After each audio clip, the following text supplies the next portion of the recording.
পশ্চিম মধ্য বঙ্গোপসাগর ও তৎসংলগ্ন এলাকায় অবস্থানরত নিম্নচাপটি উত্তর পশ্চিম দিকে অগ্রসর ও ঘনীভূত হয়ে পশ্চিম মধ্য বঙ্গোপসাগর ও উত্তর পশ্চিম বঙ্গোপসাগর এলাকায় গভীর নিম্নচাপে পরিণত হয়েছে।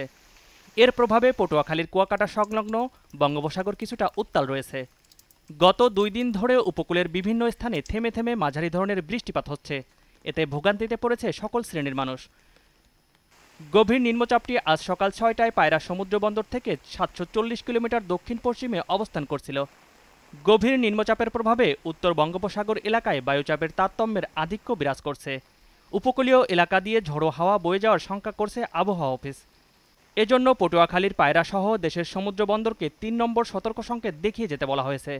সকল মাছ ধরা ট্রলারসমূহকে উপকূলের কাছাকাছি থেকে সাবধানে চলাচল করতে বলা হয়েছে।